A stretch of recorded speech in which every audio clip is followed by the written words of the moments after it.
Lammii keenya saba keenya lammiiwwan biyya isaatiif Haacaaluun goota. As mana maatii isaatti garuu Haacaaluun ilma, Haacaaluun obboleessaa, abbaadha, abbaa warraatis jedha. Gabaasni Reuters dhiyeenya baase.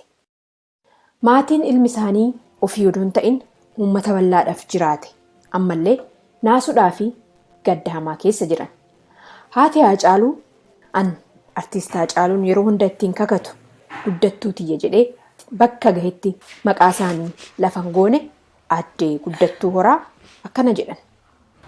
Maalan godha ofii hin taane namaa ta'e malee biyya isaatiifis ifamaa biyya isaatiif dutaadha mucaan koo leencaa. Hantuun ishiin hin mul'anne ishiin dhoksitee gootaraa urtee nyaattu ishiin dhoksitee mi'a gurtu ishiin dhoksitee mi'a goddolchitu ishiitu nyaate mucaa koo. Kan koo waganni koo bichaan nama 5 rukutame kan du'an kan rukutamee du'a dukkaana kana keessatti nama 7 wasiila isaatiin hin du'e haadha manaan obboleessa kootii hin rukutamte amma ammaatti jeessoo waxxaramtee jirti. Akkanumatti darbee mucaan koo taarikiidha kan isaa himaniis hin dhumu odeessaniis hin dhumu beekessi immoo durii du'a.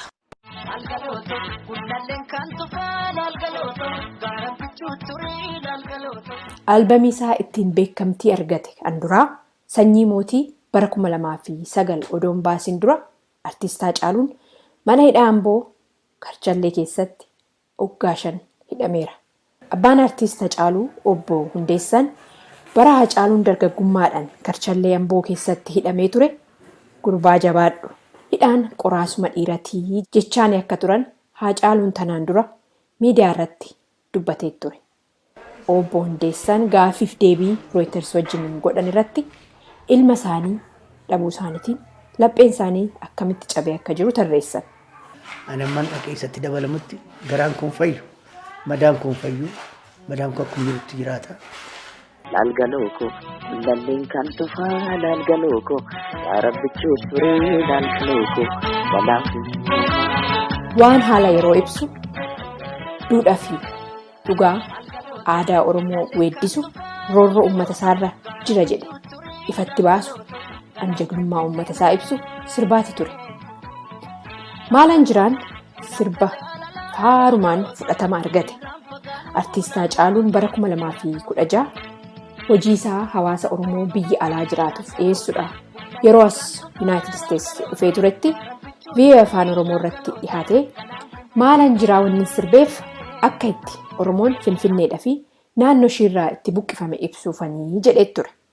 Kan sidinqoo amma godinni addaa Finfinnee kun bulchiinsa isaatu kan Oromiyaati malee kan Oromoon keessa baay'ee jechuun hin danda'ama.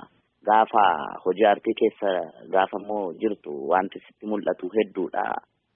Warri Yaayyaa Gullallee, warri Yakkaa, warri Galaan, warri Abbichuun kun waggaa 130 dura yeroo ontuun isaaniirraa fudhatamu humnaanis tooftaa bulchiinsa yeroo sana jiruutiin qe'een isaaniirraa fudhatame ammas waggaa 40-50 booda naannoon kun akka gosa Yaayyaa Gullallee kana fa'aa akka ta'u gaafan tilmaamu Gullalleen kan tufaa gaara Abbichuu ture Galaan Finfinnee marsee jedhe. Meejer imee sagaleedha.